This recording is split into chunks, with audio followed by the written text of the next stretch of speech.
राजधानी रायपुर में ध्वनि प्रदूषण पर रोक लगाने की मांग को लेकर आज नागरिक मंच के लोगों ने रैली निकालकर कलेक्टर और एसपी को ज्ञापन सौंपा। सुप्रीम कोर्ट के गाइडलाइन के बावजूद कानफोड़ू डीजे और धमाल का उपयोग देर रात तक हो रहा है, जिससे रायपुर की जनता बेहद परेशान है।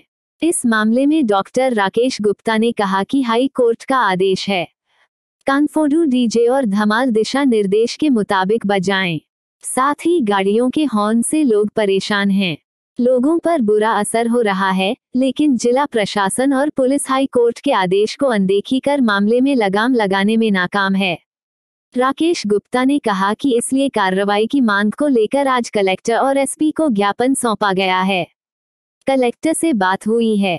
कलेक्टर ने नियम कानून का अवलोकन कर यथासंभव कार्रवाई करने का आश्वासन दिया है। वहीं छत्तीसगढ़ नागरिक मंच के मंजीत कौर ने कहा कि शहर में नियम कानून का उल्लंघन हो रहा है। शहर के लोग परेशान हैं और दूसरी ओर कानून व्यवस्था पर ध्यान नहीं दिया जा रहा है। क्या मांग है? देखिएगा, माननीय उच्च न्यायालय ने गाड़ियों के ऊपर में स्पीकर रख के धमाल बजाने को प्रतिबंधित कर रखा है और ऐसी गाड़ियों को जो है पहली बार में वार्निंग देके दूसरी बार में जब्त करने का है और तब तक के वो गाड़ियां नहीं छूटेंगी, उनका परमिट निरस्त रहेगा जब तक के माननीय उच्च न्यायालय आदेश नहीं करा जाए। उसके बावजूद में भी जो है ये पूरे गणेश के समय में और कोरोना के काल में भी धमाल बजते रहे, लोगों को बहुत तकलीफ़ होती रही।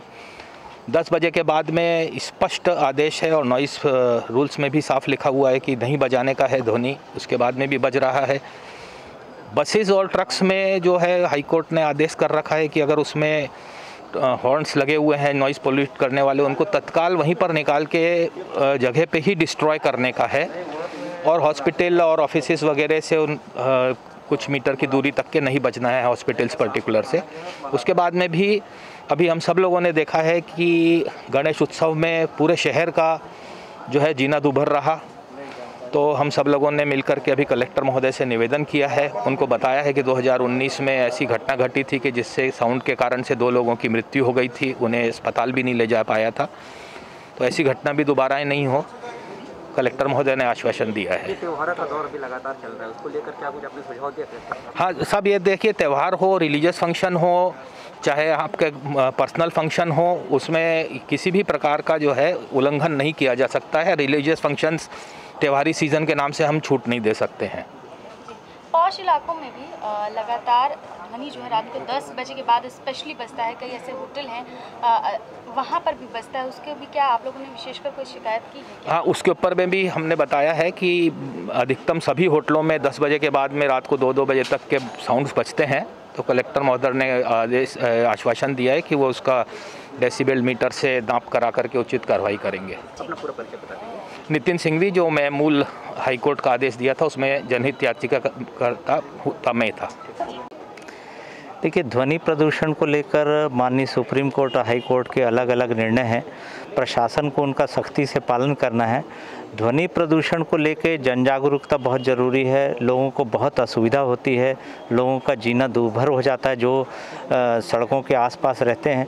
और जहाँ तक धर्म की बात है, धर्म में असुविधा का कोई स्थान नहीं है। आस्था एक जगह है, लेकिन धर्म के कारण यदि किसी को असुविधा हो रही है, वरिष्ठ नागरिक परेशान हो रहे लगातार, तो इस बात को हमको जन चेतना का रूप देना होगा। आने वाले दिनों में ध्वनि प्रदूषण के कारण जो लोग ध्वनि में काम करते हैं, जैसे ट्रैफिक पुलिस वाले सिपाही हैं, इंडस्ट्रियल वर्कर हैं, या ऐसी जगह में जहाँ पर बहुत ज़्यादा शोर है, वहाँ के दुकानदार हैं, इनमें जन चेतना का अभियान चलाया जाना चाहिए और सुप्रीम कोर्ट और हाई कोर्ट के आदेश का बहुत सख्ती से पालन हो। ये जिला प्रशासन को इच्छा शक्ति दिखाया जाना बहुत जरूरी है।